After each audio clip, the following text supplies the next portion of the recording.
안녕하십니까. 층간소음과 바닥 충격음은 다르다라는 주제를 가지고 말씀드릴 소음박사 TV입니다. 우리가 흔히 현재는 이 층간소음과 바닥 충격음이다라는 부분 자체는 동일하다라는 어떤 용어로 사용을 하고 있는 것인데, 엄밀하게 말씀드리면 용어 자체도 다르지만 이 가지고 있는 내포하고 있는 의미 자체도 굉장히 다르다라고 보셔야 된다라는 겁니다. 자, 과연 그러면 이 층간소음과 바닥 충격음이다라는 부분 자체는 어떻게 다른 것인가 우리가 가면서 한번 살펴드리겠습니다. 이 층간소음과 바닥 충격음에서 우리가 구분하기 위해서는 몇 가지를 유심하게 보실 필요가 있습니다. 먼저 유심하게 보셔야 될 부분 자체는 뭐냐면, 층간소음에 사용하는 소음의 단위는 우리가 흔히 소음의 단위는 앞전 시간에 배웠듯이 데시벨이다라는 용어를 사용을 하게 된다라는 그랬습니다. 자, 그런데 이 물리적 수치에다가 이 층간소음이다라는 부분 자체는 뭐가 붙게 되냐면은 A라는 부분이 하나 더 붙게 되는 것이고, 그와 반대로 이 바닥 충격음에는 뭐가 그냥 단순하게 소음 단위인 데시벨만 붙게 된다라는 것이죠. 자, 그러면 이 두 가지가 어떤 의미가 있는 것인가를 가면서 한번 보겠습니다. 자, 층간소음이라는 부분 자체는 층간소음과 바닥 충격음에 우리가 가장 단순한 어떤 명확한 어떤 비교 자체는, 층간소음이라는 것은 사람이 건물이 다 지어지고 그 다음에 거기에서 입주한 사람들이 위층 또는 아래층 옆집에서 생활하면서 발생되는, 생활을 하면서 발생되는 소음이 바로 뭐가 되느냐면 층간소음이다라는 것입니다. 자, 그래서 사람의 소리를 반영해 놨는 것이 층간소음이고, 사람이 듣게 되는 소리의 객관적인 지표로 나타내는 것이 데시벨 뒤에다가 뭐가 붙게 되는 것이냐면 A를 붙여서 사람이 이 소리를 듣게 되었을 때는 위험하다, 위험하지 않다라는 부분들로 우리가 객관적인 지표를 나타낸다라는 것이죠. 자, 예를 들면 우리가 야간에 아이들이 뛰고 어른 걷는 소리의 기준 자체는 22시 이후로는 38데시벨이다라는 것이죠. 자, 이 38데시벨 A라는 이 부분 자체를 수치를 초과하게 되면은 뭐냐면 사람은 생활에 지장을 받게 되는 것이고, 이 이하의 수치면은 뭐냐면 괜찮다라는 어떤 객관적인 근거, 법적인 근거가 여기에서 나타나게 된다라는 겁니다. 자, 그런데 이와는 반대로 바닥 충격음이다라는 부분 자체는 아까 층간소음이 입주에서 나타나게 된다라는 겁니다. 자, 그런데 이와는 반대로 바닥 충격음이다라는 부분 자체는 아까 층간소음이 입주 후에 발생되는 소음 반면에, 바닥 충격이면 입주 전에 발생되는 어떤 소음이다라고 보시면 좋을 것 같습니다. 자, 입주 전이다 보니까 사람이 생활할 수는 없는 것이죠. 그러다 보니까 이 바닥 충격음이라는 것은 사람의 실생활 때 발생되는 것이 아니라 건물이 지어지고 난 다음에 건물이 튼튼하게 지어졌느냐 안 튼튼하게 지어졌느냐를 판가름하는 하나의 지표가 된다라고 보시면 맞을 것 같습니다. 자, 그래서 여기에는 데시벨이라는 단위를 사용하게 되는 것이고, 우리가 앞전 시간에 배웠듯이 경량 충격음이라는 것은 최소 등급으로 58데시벨, 중량 충격음이라는 부분 자체는 우리가 50데시벨이다라는 용어를 사용을 한다라고 그랬습니다.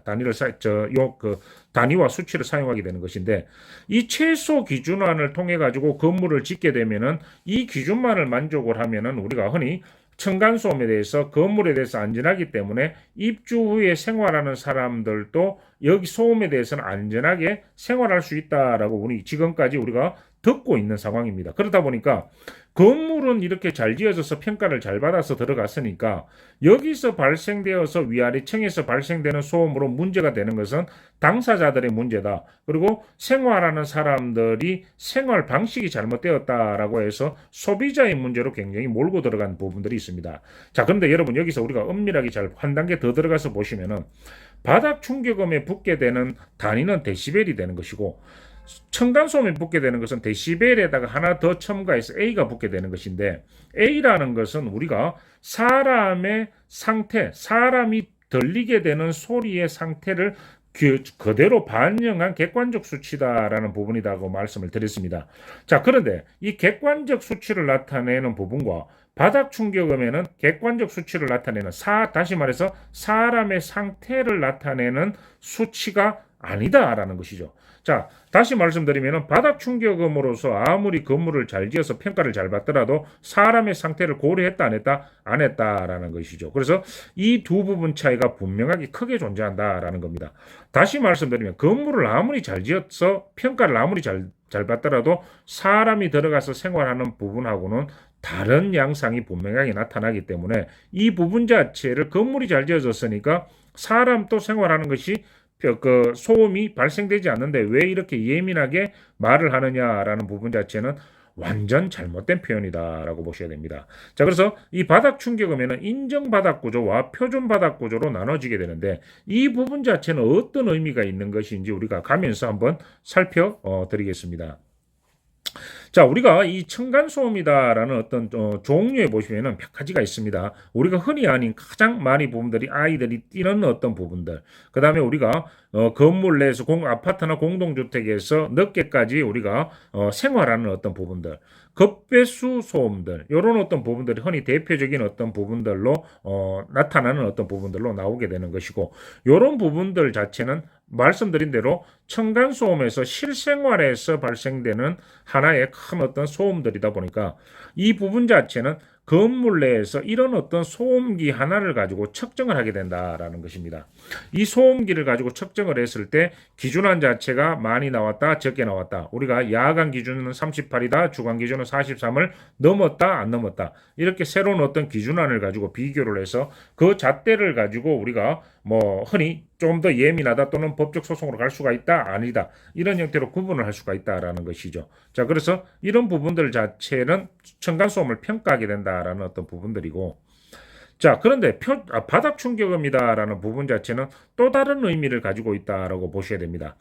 바닥 충격음이다라는 부분 자체는 표준 바닥 구조라는 부분과 인정 바닥 구조라는 부분들로 이제 구분이 되어집니다. 먼저 이 표준 바닥 구조와 인정 바닥 구조는 뭐 어떤 차이가 있는 것이냐라는 것인데, 건물을 짓게 될 때 이 표준 바닥 구조다라는 것은 미리 건물 자체를 지을 때 이러한 형태로 지으면은 건물에 대해서는 안전하다라는 형태로 시공회사 쪽에다가 가이드라인을 준 것이다라는 것이죠. 자, 예를 들면은 설계를 하고 건물을 지을 때 슬라브 두께는 210mm라고 경량 기포는 40mm라고 단열재는 2mm 이상, 마감 콘크리트는 40mm 이상, 그리고 마감재를 하게 된다면은 이런 형태가 되는 것이죠. 마감재를 하게 된다면은 요런 형태로 이제 이루어지게 되는 것인데, 마감재를 요런 형태로 했을 때 끝이 나면은 표준 바닥 구조로 마무리 지었기 때문에 우리가 생활했을 때 시공사의 문제는 전혀 없다라는 하나의 어떤 가이드라인을 주게 되는 것이고, 자, 그런데 어떤 시공회사에서는 우리가 콘크리트 두께를 210mm라든가 경량 기포를 40mm로 하기가 힘이 들다. 그래서 콘크리트 슬라브 자체를 우리가 150mm라고 경량기포 자체를 우리가 80mm로나 90mm로 해서 좀 더 다르게 가보겠다라는 형태로 말을 할 수도 있는 것이죠. 자, 그렇게 했을 때는 뭐냐면 그런 사람들은 이러한 어떤 충격음, 경량 충격음을 테스트하는 어떤 태핑 머신과 중량 충격음을 테스트하는 백 머신을 통해 가지고 평가를 했을 때 우리가 얼핏 살펴봤던 경량 충격음은 50dB, 경량 충격음은 58dB이라는 부분 자체를 평가를 통해 가지고 나오게 된다면은 이 부분 자체는 건물이 잘 지어졌다라는 형태로 통과를 시킨다라는 것이죠. 그래서 이 부분 자체를 우리가 인정바닥 구조다라는 표현을 하게 된다라는 겁니다. 자, 건물을 지을 때는 이러한 어떤 표준 바닥 구조를 사용을 해서 그대로 설계 도면대로 지어버리면 끝이 나는 것이거나, 또는 우리는 인정 바닥 구조로 해서 슬라브 두께라든가 경량기포, 단열재의 두께와 재질을 변형을 하더라도 이 부분 자체를 사후 평가를 받아서 경량 충격음과 중량 충격음의 평가가 이상 없이 나오도록 하겠다라고 했을 때 이제 하게 되는 인정 바닥 구조, 이 두 가지를 겸해서 이제 들어가게 된다라는 겁니다. 자, 그런데 여기서 우리가 한번 살펴볼 부분 자체는 표준 바닥 구조다라는 부분 자체가 이러한 형태로만 지으면 끝이 나다 보니까 과연 이렇게 짓고 난 다음에 경량 충격음과 중량 충격음 기계를 사용을 했을 때 테스트했을 때 이상이 없느냐, 이 이상이 있다 없다라는 부분. 자, 다시 말씀드리면 이 표준 바닥 구조로 짓고 이러한 경량 경량과 중량이라는 어떤 부분들을 가지고 테스트를 했을 때 50, 58이 나오느냐 안 나오느냐, 이 안 나올 수도 있다라는 것이죠. 자, 경량 충격음을 테스트를 했는데 기준은 50인데 60dB이 나왔고, 중량 충격음을 테스트했는데 기준은 50인데 이 부분 자체가 53이 나왔다라고 했을 때, 그러면 이 부분 자체는 58 이하가 아니라 60이 나왔으니까 2dB를 초과를 했고, 그 다음에 여기에 3dB를 초과를 했으니까 이 부분 자체에 문제가 있지 않는 것인가라고 우리가 이렇게 예를 들면 소송을 시공회사를 상대로 소송에 들어가자라고 할 수도 있지만, 아까 어떤 부분이 있다고 그랬습니까? 이 인정바닥 구조로 지어진 것이 아니라 이 건물 자체는 표준바닥 구조로 지어졌기 때문에 이렇게 지어라는 부분 자체로 안전하게 다 지었습니다라고 들이밀었을 때는 아무리 이 부분 자체가 기준 자체를 초과를 하더라도 아무런 시공회사한테 데미지를 주지를 못한다라는 것이죠. 그래서 이런 부분들 자체가 지금 근래까지 이루어져 왔다라는 겁니다. 그래서 표준 바닥 구조로 지으면은 모든 부분들 자체가 면제부가 되는 것이고, 그래서 대부분 시공회사에서는 표준 바닥 구조를 준수해서 오다 보니까 소송의 주체로서는 들어가지만은 배상을 준 사례가 거의 없다라는 부분들입니다. 그런데 2014년도부터 이 부분 자체가 이제 문제가 되다 보니까 인정바닥 구조와 표준바닥 구조를 이제 동시에 준수를 해라라는 어떤 부분들로 이제 바뀌어서 나온 상황입니다. 그래서 2014년부터 적용된 공동주택이 우리가 통상적으로 3년 정도를 봤을 때 2017년, 18년, 19년 지금부터 이제 쭉 나온 아파트들 17년, 18년, 19년 이렇게 나온 아파트들이 살고 계시다면은 이 바닥 충격음에 대해서 여러분들 아파트에서 충분하게 한번 평가를 한번 해보시고 이 부분에 대해서 가타부타를 한번 결정하시는 것도 굉장히 좋은 어떤 현상이다라고 보시면 좋을 것 같습니다. 자, 그래서 이 관련 법에 보시더라도 주택건설 기준 등에 관한 규정이다라는 부분이 있고 공동주택 관리법이다라는 부분이 있습니다. 그래서 주택건설 기준 등에 관한 규정이다 보니까 이 부분 자체는 건물을 시공할 때 적용되는 부분들이고, 공동주택 관리다 부분이다라고 보니까 관리라는 것은 건물을 다 짓고 난 다음에 해당되는 것이다 보니까 이 부분 자체는 층간소음이라는 부분, 그러니까 이 시공에 해당되는 부분 자체는 바닥 충격음에 해당되는 부분, 이렇게 구분되어서 법 자체도 만들어져 있다라는 겁니다. 그래서 바닥 충격음에 해당되는 부분 자체는 시공에 해당되는 부분이다 보니까 지을 때 잘 지어라. 그래서 경량 충격음과 중량 충격음으로 나눠서 들어가게 되는 것이고, 요건 앞전 시간에 살펴드렸습니다. 우리나라에서 문제가 되고 있는 것은 이 부분 경량 충격음이다. 과연 이 아이들 뛰고 어른 걷는 소리에 있는 저주파 소음이 강하고 잔향이 강하게 남게 되는 이 부분 자체를 어떻게 줄일 것인가라는 부분 자체가 항상 연구 미제로 남아있는 것이다라는 것이죠. 그리고 이렇게 지어진 어떤 부분들 자체를 가지고 생활하게 되었을 때 발생되는 이 층간소음이다라는 부분 자체를 가지고 우리는 공기 전달음과 직접 충격음이다라는 부분들로 나눠서 들어가게 되는 겁니다.